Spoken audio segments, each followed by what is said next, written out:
Palabra bajo el título Herederos del Buen Samaritano. Dígale que está a su lado, soy un heredero. Y usted sabe qué cosa es ser heredero. Es recibir algo que alguien dejó a tu favor. Algo que vas a recibir. Algo de lo cual vas a hacer uso. Y saben, la escritura que nos ocupa en esta mañana se origina, o esta enseñanza se origina después de una pregunta de un intérprete de la ley. Ya lo vimos, el intérprete preguntó: maestro, ¿qué he de hacer para heredar la vida eterna? Y Jesús le respondió: ¿qué está escrito en la ley? ¿Cómo la lees? Y él respondió: amarás a tu Dios con toda tu mente, con toda tu alma, con toda tu fuerza, con todo tu corazón, y a tu prójimo como a ti mismo. Y Jesús le dijo: bueno, ahí está todo. Pero él quería seguir tentándole y le pregunta nuevamente: ¿y quién es mi prójimo? Entonces se origina esta enseñanza, ¿sabe? El maestro de la ley estaba seguramente esperando que Jesús le diera una disertación de la ley de Moisés de acerca de cómo habían de heredar la vida eterna, cuáles eran las condiciones de la ley mosaica para llegar a este propósito. Sin embargo, Jesús no lo hizo así. Esta pregunta del maestro era una pregunta retórica, era una pregunta a la cual él mismo pensaba tener la respuesta. Pero el maestro de maestros, Jesús, respondió de una manera icónica, con una parábola como él acostumbraba a hacer. Y comenzó a dirigirse a él dándole una enseñanza o una parábola acerca del buen samaritano. Oh, sí, este maestro de la ley estaba seguro que Jesús iba a responder de la manera que él pensaba. Pero ocurrió algo y vamos a comenzar a dilucidar, a desmenuzar y a poder compartir lo que enseña esta parábola, o al menos de la manera en que la quiero ministrar en esta mañana. No estoy diciendo que literalmente sea única y exclusivamente de esta manera como se presenta esta parábola en la Biblia, ni siquiera que sea la interpretación fidedigna. Hoy no vamos a hacer mucha teología, más bien vamos a hacer una analogía. Vamos a traspolar esta enseñanza a la iglesia actual y tratar de aplicarla a nuestras vidas como creyentes, como cuerpo de Cristo. Vamos a comenzar por el versículo 30. Jesucristo responde y dice: respondiendo Jesús dijo: un hombre descendía de Jerusalén a Jericó y cayó en manos de ladrones, los cuales le despojaron e hiriéndole se fueron, dejándole ¿qué? Participe conmigo, dejándole ¿qué? Díganlo en voz alta, dejándole ¿cómo? Cuando yo le digo diga esto es porque tiene una lógica y quiero que usted lo interiorice, participe conmigo, sea más didáctica la prédica y usted pueda participar también. Dejándole medio muerto, aconteció que descendió un sacerdote por aquel camino y viéndole ¿qué cosa? Pasó de largo. Asimismo, un levita llegando cerca de aquel lugar y viéndole. Vamos a detenernos un poquito ahí. Esta parábola tiene como protagonista a un hombre que descendía de Jerusalén a Jericó. No se menciona su nombre, no se habla mucho de él, pero el centro de la historia es el hombre que estaba herido y casi muerto a la orilla del camino. Si este personaje no está en la historia, no se origina esta hermosa enseñanza de Jesús, no se origina esta hermosa parábola. Es decir que este hombre, dice la escritura, que había caído en manos de ladrones, los cuales le habían robado y le habían dejado como casi muerto.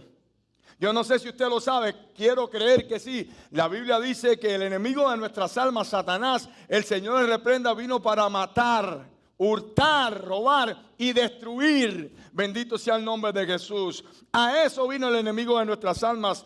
Este primer personaje y protagónico personaje, el hombre que estaba herido, casi muerto, tirado a la orilla del camino, en esta mañana va a representar a la humanidad caída. La condición del hombre que está lejos de Dios, la condición del hombre que está casi muerto, que fue robado, usurpado, dañado y abandonado a la orilla de un camino, por la cual pasaron ese camino primeramente un sacerdote y un levita. No es casual que Jesús haya utilizado a dos representantes muy llamativos, protagonistas de la ley mosaica. Un sacerdote era el protagonista por excelencia de la ley, los conocimientos, la escritura y la ley de Moisés. Y el levita, usted conoce bien, era el encargado de todo lo relacionado con el ámbito espiritual, los sacrificios, es decir, los que oficiaban en el tabernáculo en los tiempos de Moisés y en el templo en los tiempos de Jesús, en la sinagoga. Bendito sea el Señor. Entonces Jesús estaba hablando de un hombre que estaba en una condición precaria, a los cuales ni un sacerdote de la ley, ni un levita pudo brindarle la mano o quiso brindarle la mano. Y de esta manera yo voy a interpretarlo así. ¿Sabes? Aquí nos está mostrando la Escritura de alguna manera la incapacidad de la ley de levantar, restaurar y sanar al hombre caído. Bendito sea el nombre de Jesús. Romanos capítulo 7, el apóstol Pablo habla un poco acerca de la ley. Y quiero comenzar diciéndole que el propio Pablo en esta epístola y en este capítulo dice claramente que la ley no era profana, no era mala, era buena, pero tenía limitaciones. ¿Qué diremos pues? Versículo 7 de Romanos 7. ¿La ley es pecado? En ninguna manera. Pero yo conocí el pecado sino por la ley. Porque tampoco conociera la codicia si la ley no dijera, no codiciarás. Mas el pecado, tomando ocasión por el mandamiento, produjo en mí toda codicia. Porque sin la ley el pecado está muerto. Es decir, aquí el apóstol Pablo deja a entrever que la ley tiene limitaciones. La ley señala tu pecado. El origen de la ley fue para señalar el pecado del hombre. Donde no hay ley, dice la Escritura, no hay pecado. Si no existiera una ley que en la 400 hay un límite de velocidad de 65, no estuviera mal que usted fuese 80. Nadie lo puede sancionar ni lo puede multar por algo así, ¿cierto o no? El apóstol Pablo estaba diciendo, la ley tenía la habilidad, tenía ese don característico de señalar el pecado del hombre, de hacerle entender al hombre que estaba mal. Sí, esa era una de las características de la ley, pero no tenía la habilidad de cubrir esa falta. No podía levantar al hombre de la condición en la que estaba. Cubría la falta a medias. La incapacidad de la ley se evidencia totalmente en la aparición de Jesucristo en la historia de la humanidad. Si la ley hubiera sido totalmente eficaz, si la ley hubiera sido 100% efectiva, Jesucristo no hubiese tenido la necesidad de hacer la aparición en este mundo para poder levantar a ese hombre caído, para poder restaurar a ese hombre caído, para poder regenerar a ese hombre caído y hacerlo una nueva criatura. ¿Puedes decir amén a eso? Eso es una buena noticia. Ahora, vimos que la ley tenía una incapacidad, de cierta manera, por decirlo de alguna forma. Pero ahora también vamos a ver el propósito por el cual vino la ley. Gálatas capítulo 3, versículos 23 y 24 dice así: pero antes que viniese la fe, está hablando Pablo nuevamente a los Gálatas. A los Gálatas, yo no sé si estaba el contexto del libro. El contexto del libro de los Gálatas, que estuvimos mucho tiempo con el hermano Fran disertando al respecto, ellos estaban atados a la ley. Y Pablo tuvo que visitarles y hacerles entender que la ley ya no estaba de moda, sino la fe.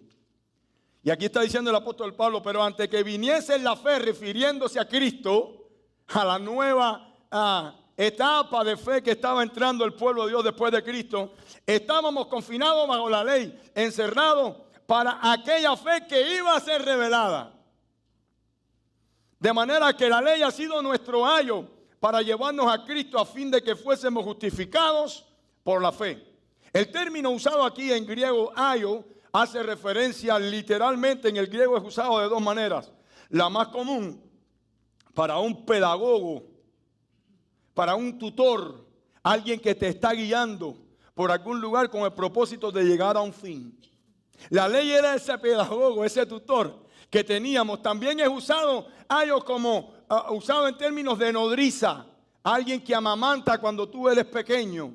Alguien que te está dando los primeros pasos en tu alimentación. Bendito sea el nombre. Esa era la ley. La ley era el camino. Era el tutor. Era esa nodriza que nos guió hasta que Cristo llegase con la gracia. Así que en esta mañana el propósito del sermón es hacer una comparación y la superioridad de la gracia en la que gracias a Dios podemos vivir y experimentar hoy, y la ley. Pasó un sacerdote. Pasó un levita y no tuvo nada que hacer por este hombre que estaba ahí en esta condición. Bendito sea el nombre de Jesús. Miren, me gustaría hacer un pequeño preámbulo y hablar de por qué enemistados estaban los judíos y los samaritanos. Porque sí, sabemos que estaban enemistados en una enemistad generacional. Pero el origen de esa enemistad sería bueno entenderlo para poder entender muchas cosas que después voy a hablar. Cuando Israel fue cautivo a Babilonia por 70 años, ocurrieron 3 deportaciones, la primera, la segunda, la tercera. En la primera se llevaron a los príncipes, a los que habitaban en palacio, a la gente culta, a la gente que estaba preparada. Y dice el libro de Daniel, literalmente, los que estaban aptos para vivir en palacio del rey. Los que llevaron a servir al rey de Siria o de Babilonia. Bendito sea el nombre de Jesús. En la segunda deportación, el otro escalón, la clase media alta. Y en la tercera deportación, la clase media. ¿Quiénes quedaron en Israel? El burgo. La gente de clase baja viviendo entre los escombros y la destrucción que había dejado aquella invasión. Se fueron a vivir a Babilonia durante un poco más de 70 años. Algunos de los que vivían en Babilonia contrajeron matrimonio, se casaron, hicieron alianzas con extranjeras, con gentes babilónicas, mujeres asirias, de otras nacionalidades, sirofenicias. Los que quedaron en Israel, también estando en un grupo tan pequeño, también hicieron alianzas matrimoniales, se mezclaron con gente que no eran originales, no eran judíos. Y en la ley de Moisés, eso estaba totalmente prohibido. Al regreso de la deportación llega Nehemías, bendito sea el nombre de Jesús, y juntamente con Nehemías hubo un hombre que era un conocedor de las escrituras, un maestro y un intérprete de la ley, un escribas, Esdras. Bendito sea el nombre de Jesús, que él estuvo allí dándole las enseñanzas y ministrando acerca de lo que decía la ley de Moisés. Y los propios judíos, uno de ellos se levantó y dijo, hemos pecado contra Jehová. Yo creo que la decisión que debemos tomar es sacar de nuestro territorio a todas estas personas que no son del linaje judío. Y eso fue tremendo, hermano, porque se quebraron matrimonios, algunos incluso siendo judíos no estuvieron de acuerdo y se salieron de aquel lugar y fueron a vivir a las afueras de Jerusalén, se asentaron en un lugar y esa descendencia que fue segregada en algún momento, se comenzaron a denominar los samaritanos. Ese era el origen de la enemistad entre samaritanos y judíos. Por esta razón, samaritanos y judíos no se llevaban bien. Ahora vemos que después que Jesús habla de estos dos representantes de la ley, aparece un personaje en esta historia que es icónico, un buen samaritano. Si había alguien con un motivo real para seguir de largo, era este. Usted sabe, le acabo de explicar que había una enemistad generacional. Sin embargo, este decidió detenerse y bajar de su cabalgadura y ayudarle. ¿A quién va a representar este buen samaritano? Si había alguien que estaba completamente, tenía razones, motivos para pasar de largo y no poner la vista sobre nosotros porque nos enemistamos con él hace mucho tiempo, es nuestro Dios. Sin embargo, envió a su Hijo Jesucristo, la manifestación y la expresión de la gracia. Este buen samaritano va a representar a Jesús. Ese que tenía todas las herramientas para acercarse al hombre caído, casi muerto, dañado, levantarle, restaurarle, regenerarle, cuidarle. Bendito sea el nombre de Jesús. Nosotros no tenemos esa habilidad. Nosotros no podemos levantar a nadie. Nosotros podríamos tener muchas buenas intenciones, pero la obra que hace Cristo solamente Él. Y la hizo perfecta en la cruz del Calvario. Él tenía motivos para seguir de largo. Desde el huerto del Edén, nosotros decidimos enemistarnos con Dios a través de Adán. La herencia que Adán nos dejó fue esa. La imagen de Dios se desfiguró en el hombre y hubo separación entre Dios y el hombre. Pero la persona de Cristo vino a resolver el aparente dilema entre la humanidad y Dios. Ahora, veamos qué dice Filipenses. Para que usted vea que este buen samaritano hizo exactamente lo que Cristo hizo. ¿Qué hizo el buen samaritano? Se bajó, dice que iba pasando, dice, le vio. Fue movido a misericordia, descendió y fue donde él estaba a ayudarle. Descendió de su cabalgadura. Filipenses capítulo 2 dice así a partir de 5. Allá pues en vosotros este sentir que hubo también en Cristo Jesús, el cual siendo forma de Dios, no estimó ser igual a Dios, sino que como cosa hay que aferrarse, sino que se despojó a sí mismo, tomando forma de siervo, es decir, descendió de donde él estaba a otra condición, siendo el Dios de dioses, el Rey de reyes. hecho semejante a los hombres. Es decir, que de su condición bajó a nuestra condición. Se puso en la condición de hombre siendo Dios. Se puso en la condición incluso de eso, de pecador siendo santo. Porque fue a la cruz, cargó tu pecado y mi pecado sin él haber pecado. Verso 8, y estando en condición de hombre, se humilló a sí mismo, haciéndose obediente hasta la muerte. Diga, y muerte de cruz. Por lo cual Dios también le exaltó a lo sumo y le dio un nombre que es sobre todo nombre, para que en el nombre de Jesús se doble toda rodilla de los que están en los cielos y en la tierra y debajo de la tierra, y toda lengua confiese que Jesucristo es el Señor, para gloria de Dios Padre. Ahora, a partir del versículo 33, vamos a comenzar a analizar las actitudes que tuvo este buen samaritano. El verso 33 dice, pero un buen samaritano que iba de camino, vino cerca de él primero, y viéndole, no hay nadie que se escape del ángulo visual de Jesucristo. La Biblia dice que de Jehová es la tierra, su plenitud, el mundo y los que en él habitan, porque él la fundó sobre los mares y la firmó sobre los ríos. Salmo 24, ¿quién subirá al monte de Jehová? ¿Y quién entrará a su lugar santo? ¿Qué dice Salmo? El limpio de manos y puro de corazón. En otras palabras, se lo traduzco, nadie. Porque no había nadie capaz de por sí mismo llegar a esa condición. Tuvo que venir Jesucristo. Bendito sea el nombre de Jesús. Dícele, viéndole, fue movido segundo a misericordia. Primero le vio. Segundo, fue movido a misericordia. Versículo 34. Tercero, acercándose. Vendó sus heridas echándole aceite y vino y poniéndole en su cabalgadura, lo llevó al mesón y cuidó de él.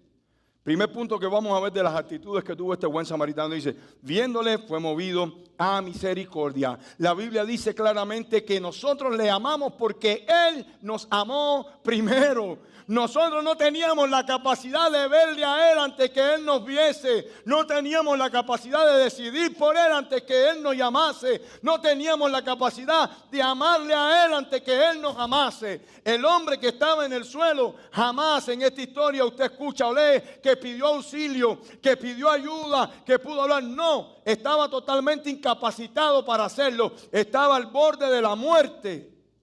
Sin embargo, viéndole el buen samaritano, tuvo misericordia de él, se bajó de su cabalgadura y se le acercó.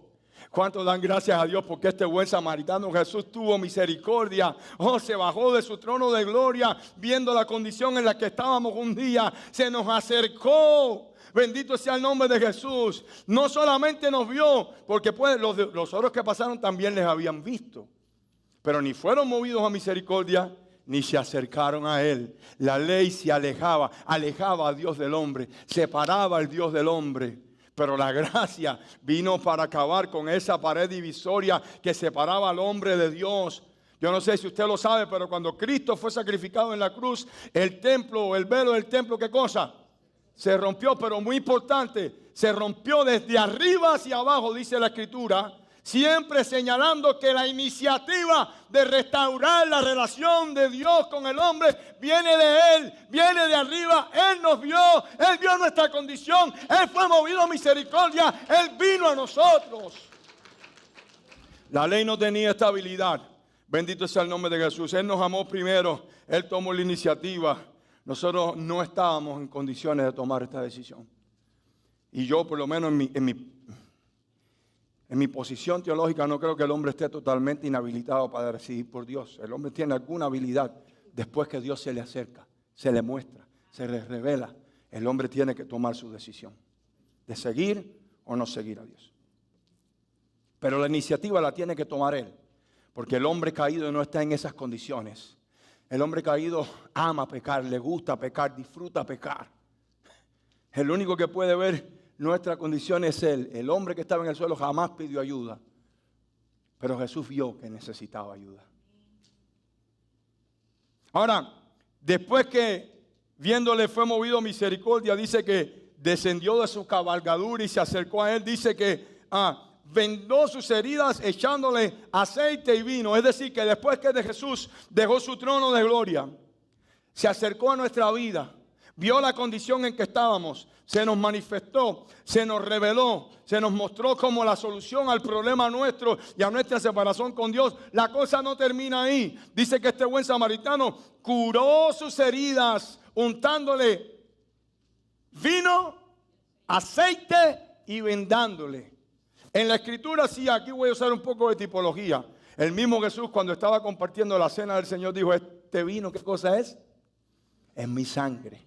En la escritura el vino es tipo de la sangre de Cristo. Oye, porque si Cristo viene y ve nuestra condición y toma y tiene misericordia y nos ve y solamente lo que hace, mira, como hacemos a veces, dejamos un billetico para el que necesita, un par de zapatos para el que necesita. Pero la peor condición del hombre no es la condición física en la que se encuentra, sino la condición espiritual de la separación de Dios. No solamente Cristo vio esto en el ser humano, sino que decidió sanar nuestras heridas con su vino, con su sangre. Cubrió nuestra falta, cubrió nuestros errores, cubrió nuestros pecados, algo que la ley no podía hacer.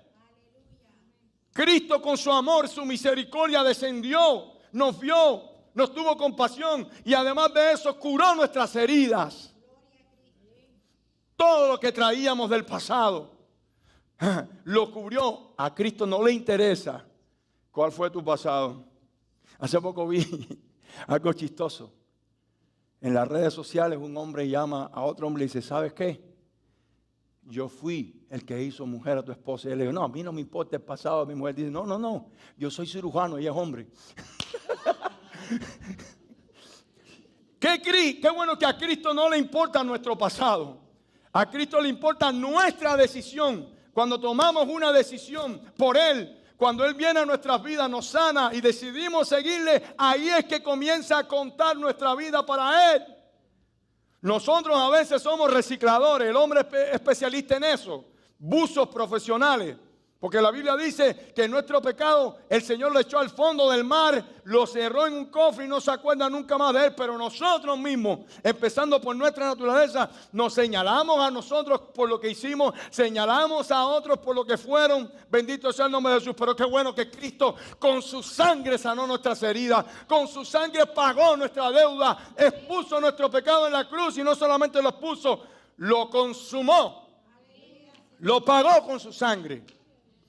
Puede darle un aplauso a Jesús, eso vale la pena. Y vemos otra actitud muy importante de este personaje icónico del buen samaritano. No solamente puso vino. ¿Sabe por qué? Si usted se echa vino en una herida, ¿qué va a pasar? ¿Qué va a pasar? Duele. Las buenas curas son las que duelen, las medicinas buenas son las que saben malo.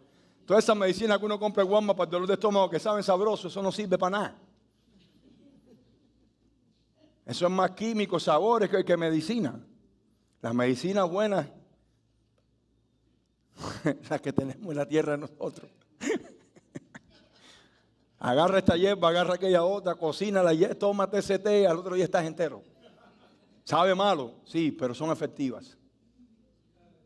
Y Jesús, sabiendo eso, no solamente puso vino ahí, no solamente le cubrió, sino que también puso aceite. Y si el vino es tipo de la sangre de Cristo que nos limpia, que nos restaura, que nos pone a mano con Dios, que nos pone a tono con Él, que nos acerca a Dios, el aceite, la Biblia claramente dice que es tipo del Espíritu Santo. No solamente se detuvo ahí la cosa, después que restauramos nuestra relación con Él, después que fuimos regenerados, después que fuimos levantados, Él puso de su Espíritu en nosotros para que podamos decidir por Él, para que podamos caminar con Él, para que podamos servirle, para que podamos alinearnos al plan de Él para nuestra vida. Porque ¿qué resolvemos si reconocemos el perdón de nuestro pecado, pero no nos habita Cristo? Nada. Yo he visto en campañas multitudinarias muchas personas decidir por Cristo y vivir una vida mundana. Al menos yo no le garantizo a nadie su salvación en esa condición. Porque la salvación no es por obra, lo sabemos por gracia. Pero una experiencia genuina con Cristo, cuando te habita el Espíritu de Dios, tiene que haber una manifestación externa de eso. Tu vida tiene que generar cambios. Tienen que ver en ti que algo está pasando diferente. De otra manera, la Biblia dice claramente en Corintios que los que son guiados por el Espíritu, estos son hijos de Dios. No, pero es que a todos los que le confesaron, a los que creyeron en su nombre, dice la Biblia, se les dio el derecho de ser llamados. Es un derecho. Como las votaciones. Usted tiene derecho. Usted va a votar si quiere, si no, no vota. Todo el que decide por Cristo tiene el derecho de ser su hijo, pero usted tiene que tomar una decisión correcta. Yo quiero ser su hijo. Yo quiero seguirle. Yo quiero servirle. Quiero que ese espíritu me habite. Después de ser perdonado, me habite ese espíritu, me guíe y me capacite para servirle. Y después que Cristo, o este samaritano que figura a Cristo, hizo todo esto, no terminó ahí.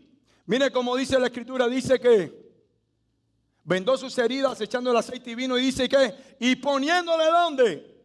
En su cabalgadura, lo llevó al mesón y cuidó de él. Mire, la regeneración es instantánea.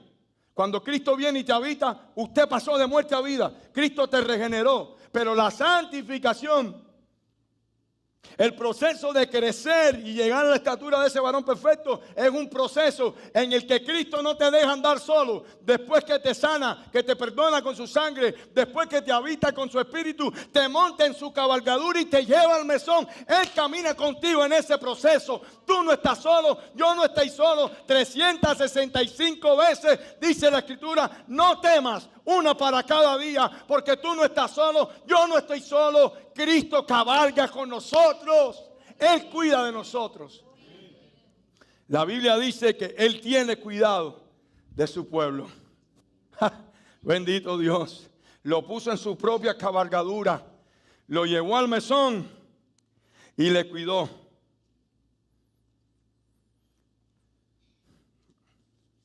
Sabemos que la Biblia dice así, que Él tiene cuidado de nosotros y aquí lo vemos.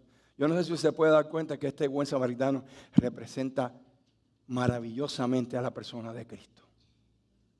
La Biblia dice que es el Espíritu Santo el que ha de añadir a la iglesia a los que han de ser salvos. Nosotros tenemos que salir y predicar. De hecho, se los digo, la iglesia tiene que despertar en ese ámbito. Tiene que salir y hacer la obra de Dios. Pero ni tú ni yo tenemos la habilidad de traer a nadie aquí. No podemos. No, porque yo invité a Jonathan y lo traje hoy. No, mentira. Antes que yo, ya el Espíritu Santo había tratado con él o con el que sea que usted haya traído un día a la iglesia. Porque acabamos de ver que Él nos amó primero. Bendito sea el nombre de Jesús. Versículo 35 dice así. Otro día, es decir, no dice cuándo. Dice otro día, ni siquiera dice al otro día. Dice otro día. Al partir sacó 2 denarios y los dio al mesonero y le dijo, cuídamele y todo lo que gastes de más, yo lo pagaré. ¿Cuándo? ¿Cuándo? Eso se cae de la mata ya. Yo no tengo ni que interpretar esto, pero vamos a hablar un poco de esto. Aquí aparece un quinto personaje, o un cuarto personaje, un quinto, sí. Porque estaba el representante de la ley, que era el sacerdote, estaba el levita, estaba el hombre herido en el suelo, estaba el buen samaritano y ahora aparece el mesonero con su mesón. Y dice la Escritura que este buen samaritano puso en la cabalgadura a este hombre, lo llevó hasta el mesón, cuidó por él un tiempo y cuando se fue a ir, metió la mano en su bolsillo, sacó 2 denarios, lo puso en las manos del mesonero y le dijo, cuídame a este hombre, aquí te dejo el down payment, aquí está el pago inicial. Aquí está la inversión primera de este tremendo negocio que te estoy proponiendo. Cuídame de esta alma. Y si necesitas poner algo, tú ponlo. Que cuando yo regrese, pago todo lo que hayas gastado en esta alma. Bendito sea el nombre de Jesús. Y a mí me gustan mucho los números en la Biblia. Yo siempre me gusta detenerme en estos pequeños detalles. Yo soy de los que creo que no hay nada casual en la Biblia. Dice la Escritura que este hombre le dio 2 denarios al mesonero. Un denario era el salario de un día, de una persona, por ejemplo, de un soldado romano que tenía un salario decoroso. Y le dio 2 denarios, el salario de 2 días. ¿Por qué 2 y no 3? Me preguntaba yo. Ahora, entra en protagonismo otro personaje, el mesonero, el cuerpo de Cristo, la iglesia, a donde Cristo trae las almas para que sean cuidadas, a donde Cristo trae las almas para que nosotros velemos por ellas después que Él las perdonó, las levantó, las restauró. Nuestro trabajo es cuidar de las almas. La iglesia tiene que entender que si tenemos cualquier recurso, la mejor inversión es en las almas, en la gente. Yo no sé si usted quiere decir amén a eso, pero la mejor inversión que tiene que hacer la iglesia de Jesucristo y la que siempre va a tener respaldo de arriba es la inversión en las almas. En las almas. Cuando tú inviertes en las almas, usted está guardando, usted está un cheque aportador, usted está poniendo dinero en las arcas celestiales. Y Él dijo, cuando yo regrese, pago. Después vamos a hablar un poquito de eso. ¿Y por qué 2 denarios y no 3? Bueno, usted sabe, si yo le pregunto a usted qué significa el número 3 en la Biblia, usted me lo puede decir fácilmente. Trinidad, Padre, Hijo y Espíritu Santo. Ahora, no solamente significa eso, en la Biblia el número 3 también es sinónimo de perfección. De perfección, gobierno absoluto de Dios. Porque el Padre, el Hijo y el Espíritu Santo lo controlan todo, ¿sí o no? Y fueron 2 denarios, no 3. Jesucristo se levantó ¿a qué día? Al tercer día.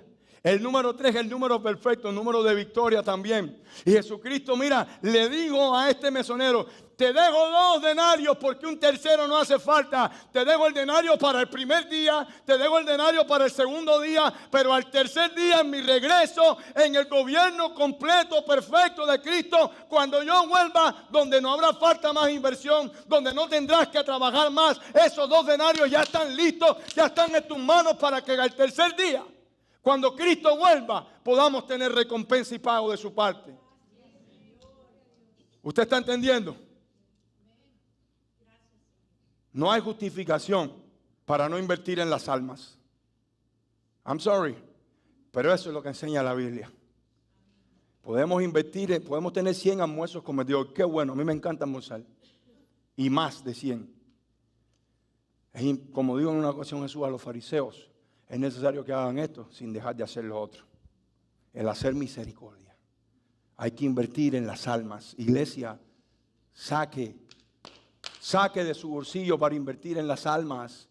Cuando un hermano diga voy de misiones a no sé dónde, que usted sepa que van a ganar almas para Cristo, saque, apoye, ayude. Cuando vea la necesidad de la obra en Venezuela, con los ministerios que hay allá, en Cuba, en Honduras, en Guatemala, y usted tiene recursos, hermano, no voy a orar por Cuba, voy a orar por Venezuela, voy a orar por... Y usted resuelva el problema con lo que usted tiene a la mano, invierte en las almas. Que el Señor sabe cómo pagar. Y no solamente eso, Él te dio esos 2 denarios para que inviertas también en las almas. Si Él quiere, mañana no tenemos ni un centavo. Si Él quiere, mañana llega la enfermedad. Si Él quiere, mañana quiebra la empresa. Si Él quiere, mañana no hay más trabajo. Si Él quiere, el carro amanece roto como el mío hoy. Gracias a Dios que Jonathan nos lleva de vuelta a casa. No hay recurso mal invertido siempre que esté dirigido a la restauración de un alma. Qué tremendo. Mira lo que escribió el apóstol Pablo, y ya casi voy terminando porque hoy hay un almuerzo. Quiero terminar temprano. El apóstol Pablo le escribió a la iglesia de los Corintios y le dijo de esta manera: he aquí por tercera vez estoy preparado para ir a vosotros. Segunda de los Corintios capítulo 12. Y no seré gravoso porque no busco lo vuestro, sino a vosotros. Si no busco lo que ustedes tienen, busco sus almas. Me interesan sus almas, su vida. Pues no se debe atesorar los hijos para los padres, sino los padres para los hijos. Y el versículo que más me llama la atención es el 15, y quiero que usted se lo grabe. Y yo con el mayor placer gastaré lo mío, y aún yo mismo me gastaré del todo por amor de vuestras almas, aunque amándoos más, sea amado menos. Deje la inmadurez, No, de que si yo ayudé a fulano y me pagó mal. Que si ayudé a... No sea tan inmaduro. Si usted hace algo esperando que el hombre responda, que el hombre pague, que el hombre retribuya, usted no está invirtiendo en las almas. El apóstol Pablo dijo: voy a ir a ustedes nuevamente y no me interesa si me apoyan o no. Yo no voy buscando lo que ustedes tienen, yo voy llevando lo que yo tengo porque les hace falta a ustedes. Y digo el apóstol Pablo: y con gusto gastaré lo mío propio y aún me gastaré yo mismo, aunque amándolos más sea amado menos. Dejemos de ser tan inmaduros. En ocasiones a mí me han dicho gente: pero ¿cómo es que vas a ayudar a esa persona? Si esa persona ha dicho esto y esto y esto de ti. No me interesa. La opinión que a mí cuenta para mi vida es la de arriba. Es la de arriba. No importa si eres reconocido o no por los hombres.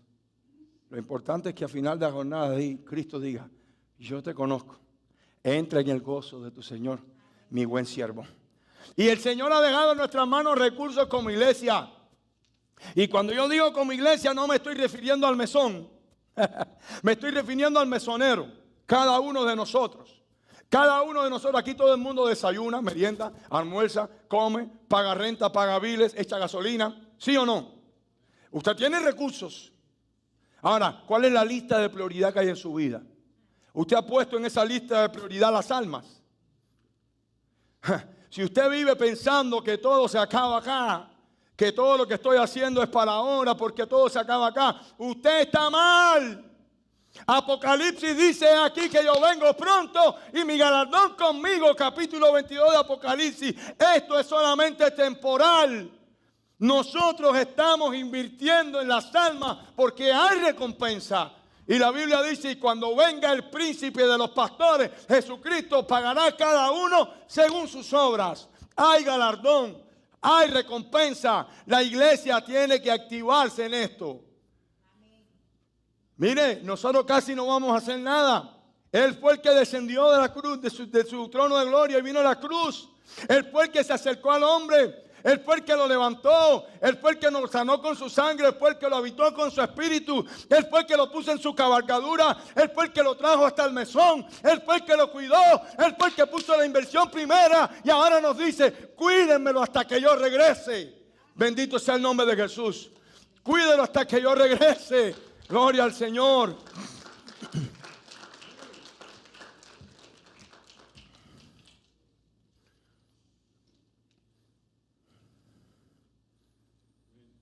Primera de Pedro, capítulo 5, termino con este versículo. Dice así: hay recompensa para los que han entendido su llamado y su asignación en esta tierra. Ruego a los ancianos que están entre vosotros, yo anciano también entre ellos, y testigo de los padecimientos de Cristo, que soy también participante de la gloria que será revelada. Apacentad la grey de Dios que está entre vosotros, cuidando de ella, no por fuerza, no porque nadie te envíe, no porque nadie te obligue, no porque nadie te mande, sino voluntariamente, por amor de las almas. No por ganancias deshonestas, como hay muchos hoy que quieren servir a Dios para alcanzar ganancias deshonestas, pero no están sirviendo a Dios. Porque aquí usted no viene a ganar. A este reino se viene a invertir, y cuando Él venga pagará. Bendito sea el nombre de Jesús. Sino con ánimo pronto. Versículo 3. No como teniendo señorío sobre los que están a vuestro cuidado. Aquí nadie es dueño de nadie. Aquí el dueño de todo se llama Jesucristo. Sino siendo ejemplos de la grey. Y versículo 4. Y cuando aparezca el príncipe de los pastores, vosotros recibiréis la corona incorruptible. ¡Qué gloria! ¡Aleluya! ¡Aleluya! Si esto no te motiva a servir a Dios, usted está igual que aquel hombre que estaba en la orilla del camino, casi muerto. Si este porción de la Escritura no te motiva a entender que hay que invertir en el reino de Dios, y la inversión del reino de Dios más importante son las almas. Si usted no reacciona, usted está medio muerto. Yo le voy a pedir al grupo de alabanza que cantemos la última canción que cantamos ahorita de nuevo. Tuya es la gloria.